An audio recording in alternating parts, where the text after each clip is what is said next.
నమస్కారం G news కి స్వాగతం నేను స్వప్న ముందుగా హెడ్లైన్స్ చూద్దాం ఘోర ఓటమిని చవిచూసిన వైఎస్ఆర్సీపీ కౌంటింగ్ తొలి నుంచి ఆధిక్యతను కనబర్చిన ఎన్డీఏ కూటమి 155కు పైగా సీట్లు కైవసంలో కూటమి అభ్యర్థులు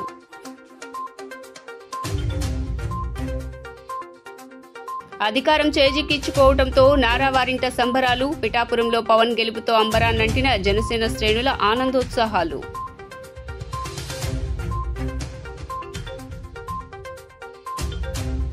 దేశంలో బీజేపీకి తగ్గిన హవా ప్రభుత్వ ఏర్పాటు దిశగా అడుగులు బీహార్ ఆంధ్రప్రదేశ్లో నూతన సర్కార్లను మద్దతు కోరిన మోదీ సర్కార్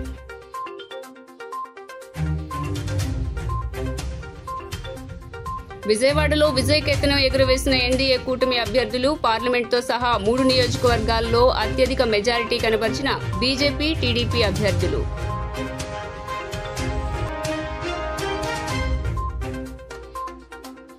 మంగళగిరిలో భారీ మెజారిటీతో గెలుపొందిన నారా లోకేష్ మంగళగిరి వాసుల ఆకాంక్షలను నెరవేరుస్తానంటూ హామీ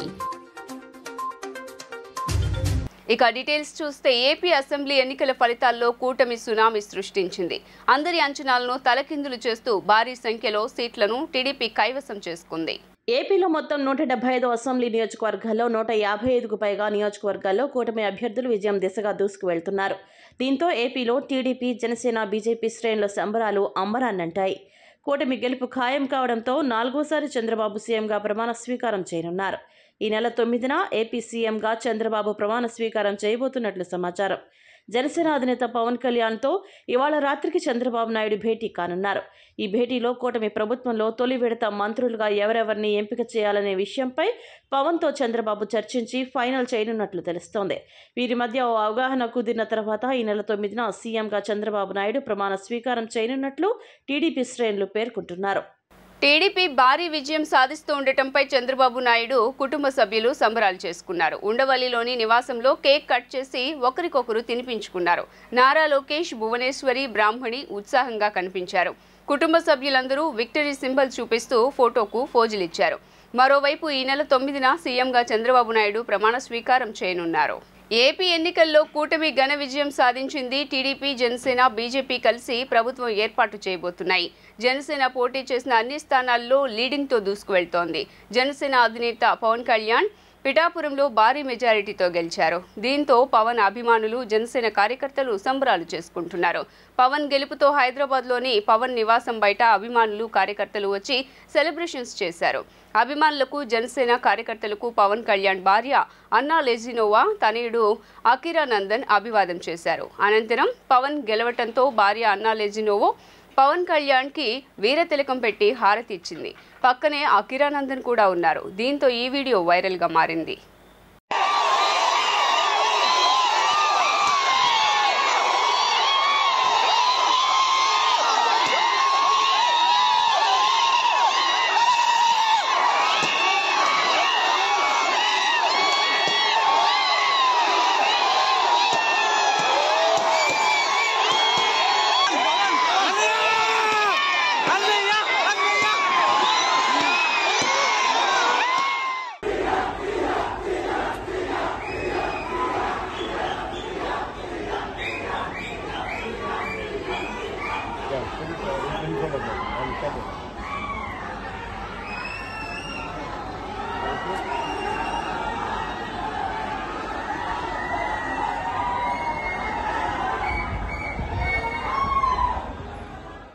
నారా లోకేష్ ఘన విజయం సాధించారు. గత ఎన్నికల్లో మంగళగిరి నుంచి పోటీ చేసిన నారా లోకేష్ ఆ సమయంలో ఓటమి పాలయ్యారు. ఎక్కడ పోగొట్టుకున్నారో అక్కడే వెతుక్కోవాలన్నట్లుగా ఈసారి మంగళగిరి నుంచి పోటీ చేసి విజయం సాధించారు.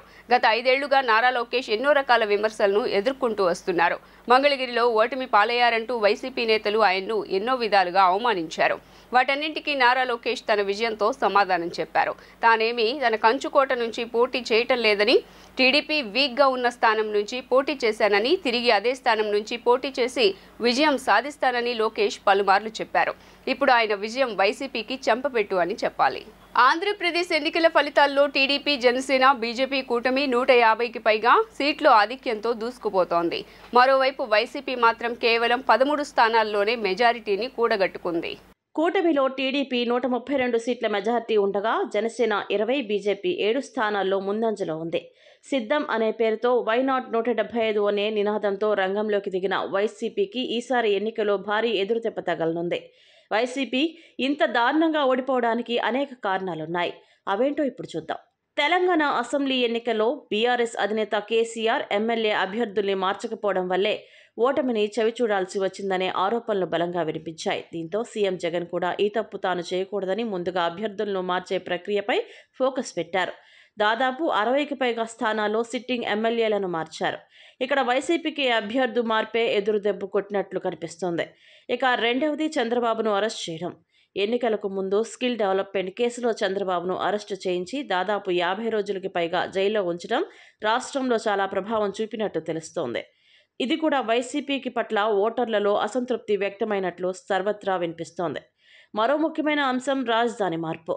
రాష్ట్ర విభజన జరిగి 10 ఏళ్లైనా కూడా ఏపీకి రాజధాని లేదు. 2014లో చంద్రబాబు గెలిచినప్పుడు అమరావతిని రాజధానిగా చేస్తామని ప్రకటించి అక్కడ పనులు కూడా మొదలుపెట్టిన సంగతి తెలిసిందే. కానీ 2019 ఎన్నికల్లో అనూహ్యంగా వైసీపీకి అధికారంలోకి వచ్చింది. రాజధానిని ఏర్పాటు చేసే అవకాశం జగన్కు వచ్చినప్పటికీ కూడా ఆయన దాన్ని సద్వినియోగం చేసుకోలేకపోయారు. 3 రాజధానులు చేస్తామని ప్రయత్నాలు చేసినప్పటికీ అవి ఫలించలేదు. చివరికి 2024 ఎన్నికలు కూడా దగ్గర పడటంతో వైసీపీ మరోసారి అధికారంలోకి వస్తే విశాఖపట్నం రాజధాని అవుతుందని ప్రకటించారు. మరోవైపు చంద్రబాబు తాము అధికారంలోకి వస్తే అమరావతినే రాజధానిగా చేస్తామని తెలిపారు. దీంతో ఏపీ ప్రజలు చివరికి మళ్లీ చంద్రబాబు వైపు సానుకూలత వ్యక్తం చేసినట్లు ఈ ఎన్నికల ఫలితాల్లో కనిపిస్తుంది. మరోవైపు ఈ ఎన్నికల్లో పవన్ కళ్యాణ్ కింగ్ మేకర్ అని చెప్పుకోవచ్చు. ఏపీ ఎన్నికలు ఇంత ఆసక్తికరంగా మారడానికి కూటమి గెలుపు వైపు పరుగులు తీయడానికి ఆయనది కీలక పాత్ర ఉంది. జగన్, పవన్ కళ్యాణ్ను రాజకీయంగా కాకుండా వ్యక్తిగతంగా దూషణలు చేయడం వల్ల కూడా ప్రజల్లో వ్యతిరేకత వచ్చినట్లు కనిపిస్తోంది. ఇక ల్యాండ్ టైటిలింగ్ యాక్ట్ ప్రకారం భూములను రీసర్వే చేయించడం, పాస్బుక్లపై జగనన్న ఫోటో వేయడం లాంటి అంశాలు కూడా ప్రతికూల ప్రభావం పడిందని అనుకోవచ్చు. అసెంబ్లీ ఎన్నికల్లో ఘోర ఓటమిపై నెల్లూరు వైసీపీ ఎంపీ అభ్యర్థి విజయసాయిరెడ్డి స్పందించారు. రాష్ట్ర ప్రజలు కూటమికి అనుకూలంగా తీర్పునిచ్చారు. ప్రజాస్వామ్యంలో ప్రజల తీర్పును శిరసా వహించాల్సిందే. ఓటమికి కారణాలను సమీక్షించుకుంటాం. ఎక్కడ పొరపాట్లు జరిగాయి, ఎలా సరిదిద్దుకోవాలి, ప్రజలకు నచ్చిన పనులు, నచ్చని పనులు ఏం చేశామనేది సమగ్రంగా సమీక్ష నిర్వహిస్తామని పేర్కొన్నారు. రాష్ట్ర వ్యాప్తంగా కూటమికి అనుకూలంగా తీర్పునివ్వడం జరిగింది. ఎవరైనా కూడా ప్రజాస్వామ్యంలో ప్రజల తీర్పుని శిరసా వహించాల్సిందే అన్నటువంటి విషయం అందరికీ కూడా తెలిసిందే. అది రాజ్యాంగబద్ధం కూడా. ఈ యొక్క వైఎస్ఆర్సీపీ మేము ఎదుర్కొన్నటువంటి వారణాసిలో ప్రధాని నరేంద్ర మోదీ విజయం సాధించారు. కాంగ్రెస్ అభ్యర్థి అజయ్ రాయ్పై 1,50,000 ఓట్ల మెజారిటీతో గెలుపొందారు. ఓట్ల లెక్కింపు మొదలైనప్పుడు మోదీ వెనుకంజలో ఉండటం కాస్త టెన్షన్ పెట్టినా ఆ తర్వాత లీడ్లోకి వచ్చారు. చివరకు మరోసారి వారణాసిని చేజిక్కించుకున్నారు. ఎగ్జిట్ పోల్స్ అంచనాలు తలక్రిందులయ్యాయి. మెజారిటీ సంస్థలు బీజేపీకి సొంతంగానే కేంద్రంలోని ప్రభుత్వం ఏర్పాటు చేసే స్థానాలు వస్తాయని అంచనా వేశాయి. అయితే ఇవాళ విడుదలవుతున్న పోలింగ్ ఫలితాల్లో బీజేపీకి సొంతగా కేంద్రంలో ప్రభుత్వం ఏర్పాటు చేయడానికి అవసరమైన 272 లోక్సభ సీట్లు వచ్చే అవకాశం లేనట్లుగా స్పష్టంగా కనబడుతోంది. మోదీ చంద్రబాబు విజువల్స్ మే 8న రోడ్ షో. ఎన్నికలకు ముందు 400 దాటాలని ప్రధాని నరేంద్ర మోడీ నినాదాలు చేశారు. అయితే నేడు దేశవ్యాప్తంగా ఈవీఎంలు తెరుచుకునేసరికి బీజేపీ 250 సీట్లలోపే ఇరుక్కుపోయిందని అన్నారు. అటువంటి పరిస్థితిలో బీజేపీ సొంతంగా ప్రభుత్వాన్ని ఏర్పాటు చేయదు. మ్యాజిక్ ఫిగర్ 272కి చేరుకోవడానికి మిత్రపక్షాలు అవసరం. ఇలాంటి పరిస్థితిలో బీహార్ సీఎం నితీష్ కుమార్, ఆంధ్రప్రదేశ్లో చంద్రబాబు నాయుడు బీజేపీకి మద్దతుగా మారారు. బీహార్లో మొత్తం 15 స్థానాల్లో జేడీయూ, ఆంధ్రాలో టీడీపీ 16 స్థానాల్లో ఆధిక్యంలో ఉన్నాయి. ఇదొక్కటే కాదు, ఆంధ్రాలో చంద్రబాబు నాయుడు బీజేపీ కూటమి దాదాపు 150 స్థానాల్లో ఆధిక్యం ఉంది. ఈ విధంగా చంద్రబాబు నాయుడుకు లాటరీ తగిలింది. రాష్ట్రానికి సీఎం కావాలంటే కేంద్ర ప్రభుత్వంలో కూడా జోక్యం చేసుకుంటారు. ఇంతకు ముందు కూడా 2 నాయకులు కింగ్ మేకర్లుగా ఉన్నారు. అటల్ బిహారీ వాజ్పేయి హయాంలో ప్రభుత్వంలో భాగంగా ఉన్నారు. ఈ విధంగా చంద్రబాబు నాయుడు, నితీష్ కుమార్లకు మరోసారి పాత దశ తిరిగి వచ్చింది. కేవలం 17 స్థానాల్లో పోటీ చేసి 16 స్థానాల్లో ఆధిక్యంలో ఉన్నందున ఇది చంద్రబాబు నాయుడికి పెద్ద విజయం. బీజేపీకి, టీడీపీకి 16 సీట్లు, జేడీయూకి 14 సీట్లు వస్తే దాదాపు 245 సీట్లతో ఆ పార్టీ 275 క్లెయిమ్తో ప్రభుత్వాన్ని ఏర్పాటు చేయగలదు. దీంతో పాటు ఏక్నాథ్ షిండే నేతృత్వంలోని శివసేన కూడా 7 సీట్లు గెలుచుకునే అవకాశం ఉంది. 280 కంటే ఎక్కువ సంఖ్య సులభంగా ప్రభుత్వాన్ని ఏర్పాటు చేస్తుంది. ఏపీ అసెంబ్లీ ఎన్నికల్లో ఎన్డీఏ కూటమి ప్రభంజనం సృష్టించింది. పిఠాపురం నియోజకవర్గం నుంచి పోటీ చేసిన జనసేన అభ్యర్థి పవన్ కళ్యాణ్ ఘన విజయం సాధించారు. తన సమీప వైసీపీ అభ్యర్థి వంగా గీతపై 69,169 ఓట్ల మెజారిటీతో పవన్ విజయం సాధించారు. గత ఎన్నికల్లో 2 నియోజకవర్గాల్లో పోటీ చేసి ఓడిపోయిన పవన్ కళ్యాణ్ ప్రస్తుత ఎన్నికల్లో ఘన విజయం సాధించడంతో జన సైనికులు సంబరాలు అంబరానంటుతున్నాయి. పవన్ కళ్యాణ్ విజయంతో సినీ, రాజకీయ ప్రముఖులు సోషల్ మీడియా ద్వారా శుభాకాంక్షలు తెలియజేస్తున్నారు.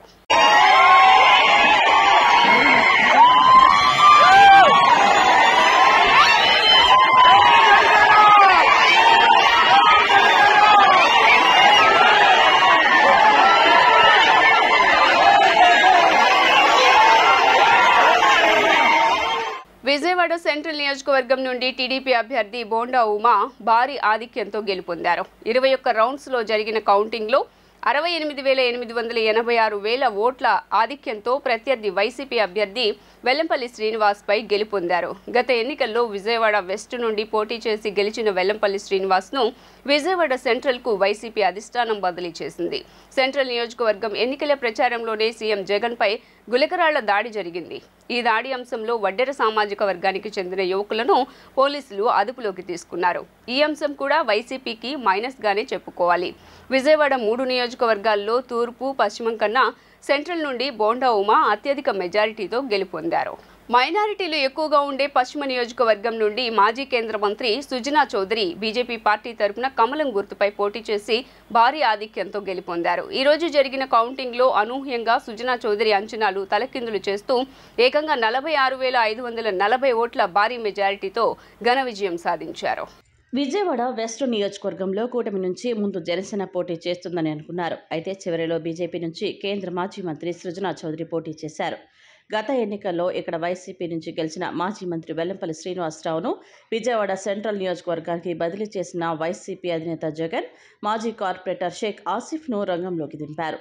వాస్తవానికి సుజనా చౌదరితో పోలిస్తే షేక్ ఆసిఫ్ మామూలు సాధారణ కార్యకర్త అని చెప్పాలి. అయితే విజయవాడ పశ్చిమ నియోజకవర్గం సామాజిక సమీకరణాల పరంగా వైసీపీకి బాగా అనుకూలంగా ఉన్న నియోజకవర్గం. వైసీపీ గత 2 ఎన్నికల్లోనూ ఇక్కడ నుంచి విజయం సాధించింది. ఇక్కడ తెలుగుదేశం పోటీ చేస్తే ఒకలా ఉండేది. అయితే ఇప్పుడు ఇక్కడ కమలం గుర్తుతో సుజనా చౌదరి పోటీ చేశారు. అందులోనూ అత్యంత సంక్లిష్టంగా ఉన్న ఈ నియోజకవర్గంలో, అందులోనూ మైనార్టీలు ఎక్కువగా ఉన్న చోట. మైనార్టీలు గట్టిగా వ్యతిరేకించే బీజేపీ నుంచి సుజనా చౌదరి పోటీ చేయటం అంటే చాలామంది ఆశ్చర్యపోయారు. అయితే సుజనా చౌదరి ముస్లింలు మాత్రమే కాకుండా ఇతర బీసీ సామాజిక వర్గాలు, ఆర్యవైశ్య, మార్వాడి, ఉత్తర భారతీయులతో పాటు జైన సామాజిక వర్గానికి చెందిన వారిని ఏకదాటి మీదకు తీసుకురావడంతో ఆయన సఫలమయ్యారు. అయితే ఈరోజు జరిగిన కౌంటింగ్లో అనూహ్యంగా సుజనా చౌదరి అంచనాలు తలకిందులు చేస్తూ ఏకంగా 46,540 ఓట్ల భారీ మెజారిటీతో ఘన విజయం సాధించారు. అసలు పార్టీకి పట్టులేని చోట, అందులోనూ మైనార్టీలు ఎక్కువగా ఉన్న చోట బీజేపీ నుంచి పోటీ చేసి ఈ రేంజ్లో విజయం సాధించడం అంటే మామూలు విషయం కాదు. ఈసారి ఎన్నికల్లో ఆంధ్రప్రదేశ్లోనే అత్యంత ఆసక్తి రేపిన నియోజకవర్గం విజయవాడ ఈస్ట్ సీట్ ఒకటి.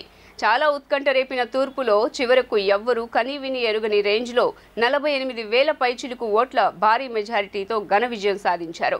ఇక దేవినేని వారసుడు వరుసగా 3వసారి ఓడిపోవడంతో చట్టసభలకు వెళ్లాలన్న ఆయన ఆశలు ఆవిరయ్యాయి. ఆంధ్రప్రదేశ్లో ఉన్న 175 నియోజకవర్గాలలో very hot seat Vijayawada east అని చెప్పాలి. ఇక్కడ నుంచి తెలుగుదేశం పార్టీ తరఫున ఆ పార్టీ సీనియర్ నేత వరుసగా 2 సార్లు గెలిచిన గద్దె రామ్మోహన్ పోటీలో ఉన్నారు. వైసీపీ నుంచి 2019 ఎన్నికల్లో గుడివాడ నుంచి టీడీపీ అభ్యర్థిగా పోటీ చేసిన విజయవాడ యువనేత దేవినేని కుటుంబ వారసుడు దేవినేని అవినాష్ పోటీ చేస్తున్నారు. పార్టీ మారి వైసీపీ నుంచి పోటీ చేస్తుండడంతో అటు టీడీపీ సీనియర్ గద్దె రామ్మోహన్ రంగంలో ఉండడంతో విజయవాడ తూర్పు ఈసారి ఎవరి వశం అవుతుంది అన్నది చాలా ఉత్కంఠ రేపుతుంది. అటు చూస్తే తెలుగుదేశం పార్టీలో సీనియర్ నేత, ఇటు చూస్తే వైసీపీలో యువనేత.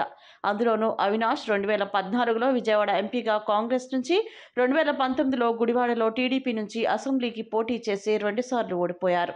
ఈసారి అవినాష్కు గెలుపు చావో రేవో అయిందే. తన రాజకీయ భవిష్యత్తుతో పాటు దేవినేని కుటుంబ రాజకీయ వారసత్వాన్ని కొనసాగించాలంటే ఎట్టి పరిస్థితుల్లోనూ గెలిచి తీరాల్సి వచ్చింది.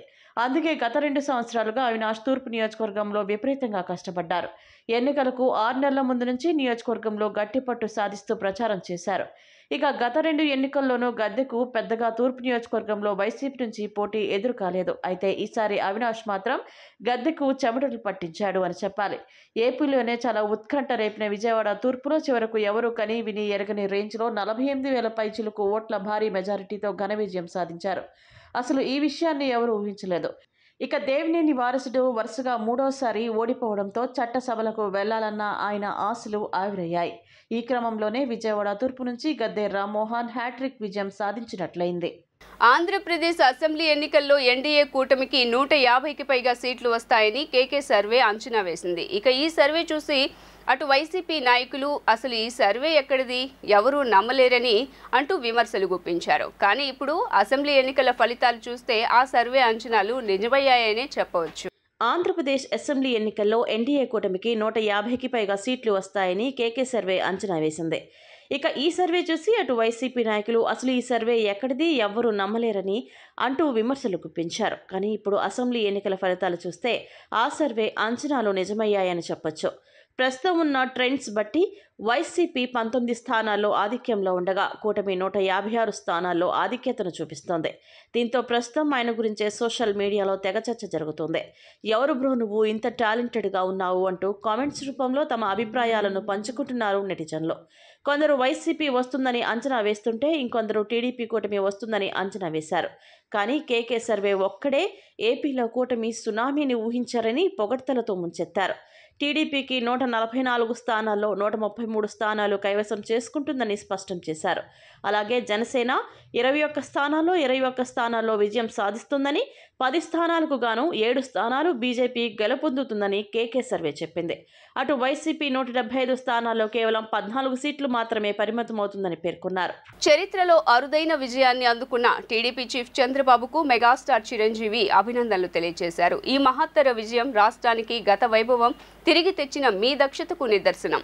రాజకీయ దురంధరులైన మీరు, పవన్, ప్రధాని మోదీపై ప్రజలు కనపరిచిన విశ్వాసాన్ని నిలబెట్టుకుంటారని ఆశిస్తున్నా.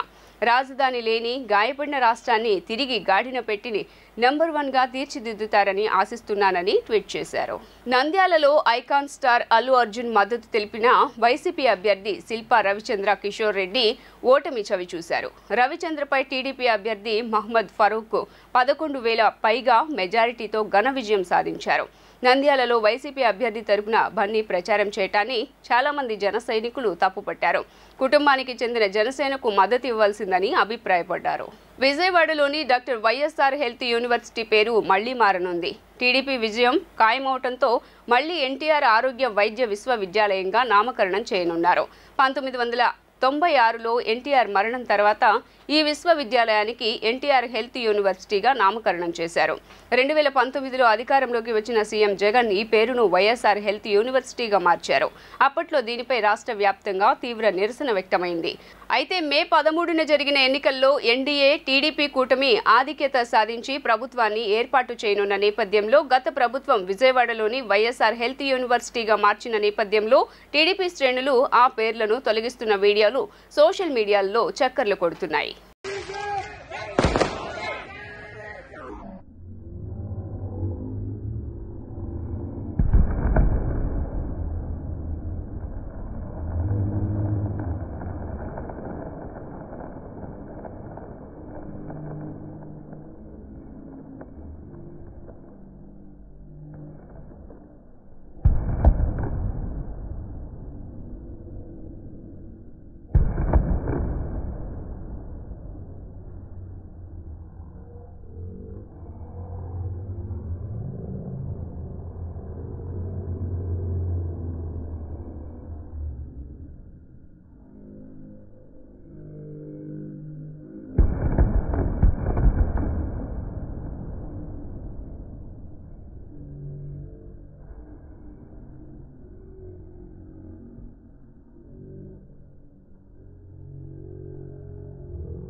అన్నయ్యకి అన్న కొట్టన్నా అన్న కొట్టు ఆంజి కొట్టు అది ఆరు ఆరు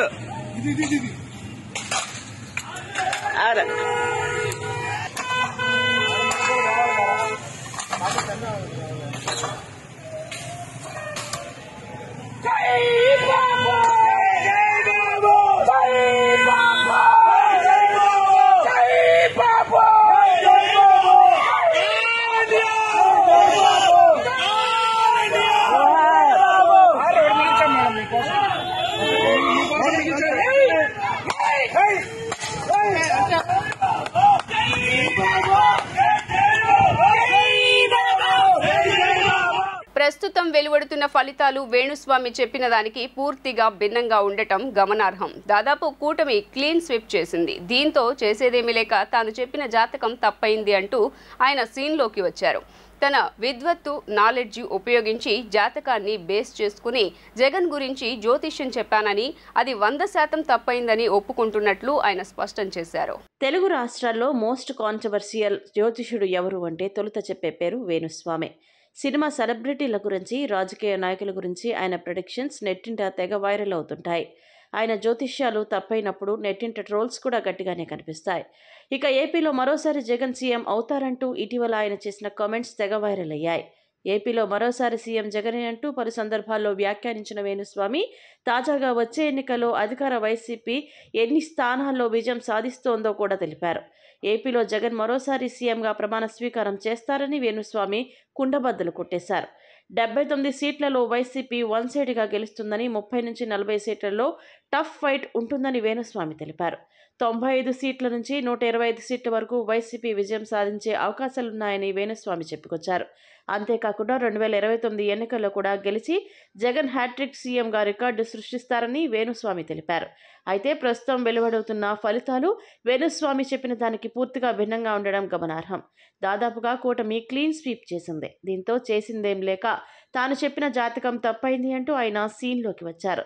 తన విద్వత్తు నాలెడ్జ్ ఉపయోగించి జాతకాన్ని బేస్ చేసుకుని జగన్ గురించి జ్యోతిష్యం చెప్పారని, అది 100% తప్పైందని ఒప్పుకుంటున్నట్లు ఆయన స్పష్టం చేశారు. ఓం నమో వెంకటేశాయ.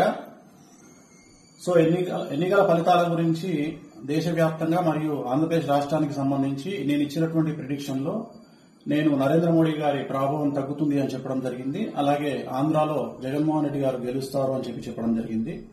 నాకున్నటువంటి విద్వత్తు, నా విద్యను అనుసరించి నేను చెప్పడం జరిగింది. సో నేను చెప్పిన దాంట్లో సెంట్రల్లో మోడీ ఆధిపత్యం అనేటువంటిది తగ్గింది, ఒకటి జరిగింది. రెండవది ఆంధ్రప్రదేశ్ లో జగన్మోహన్ రెడ్డి గెలుస్తాడు అని చెప్పి నేను చెప్పినటువంటి ప్రిడిక్షన్ తప్పింది. సో జనరల్ గా జాతకాన్ని బేస్ చేసుకుని మాత్రమే నేను చెప్పడం జరుగుతోంది. సో చాలా రోజుల నుండి నన్ను విమర్శిస్తూ ఉన్నవాళ్లు, నన్ను ట్రోల్ చేస్తూ ఉన్నవాళ్లు ఒక లక్ష్యంగా చేశారు. సో ఈ రోజు నేను చెప్పినటువంటి ప్రిడిక్షన్ 100% తప్పయింది. దాంతో ఖచ్చితంగా నేను ఒప్పుకుంటా ఉన్నాను. సో ఇన్ని రోజులు నాతో సహకరించి నాతో ఉన్న వాళ్ళకి, అలాగే ఇక ముందు నన్ను ఫాలో అయ్యి నాతో ఉండే వాళ్ళందరికీ కూడా మంగళాకాంక్షలు. వార్తలు ముగించే ముందు హెడ్లైన్స్ మరోసారి. ఘోర ఓటమిని చవిచూసిన వైఎస్ఆర్సీపీ, కౌంటింగ్ తొలి నుంచి ఆధిక్యతను కనబర్చిన ఎన్డీఏ కూటమి, 155కు పైగా సీట్లు కైవసంలో కూటమి అభ్యర్థులు.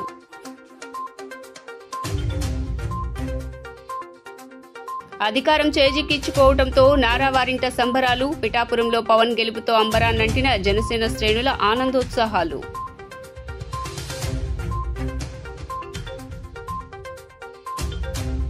దేశంలో బీజేపీకి తగ్గిన హవా, ప్రభుత్వ ఏర్పాటు దిశగా అడుగులు, బీహార్, ఆంధ్రప్రదేశ్లో నూతన సర్కార్లను మద్దతు కోరిన మోదీ సర్కార్.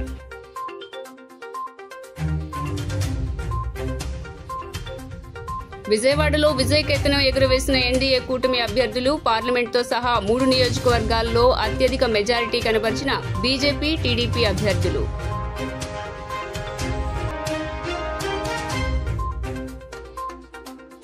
మంగళగిరిలో భారీ మెజారిటీతో గెలుపొందిన నారా లోకేష్, మంగళగిరి వాసుల ఆకాంక్షలను నెరవేరుస్తానంటూ హామీ. జీ న్యూస్ ఇంతటితో సమాప్తం. తిరిగి వార్తల్లో మళ్ళీ కలుద్దాం. అంతవరకు సెలవు. నమస్కారం.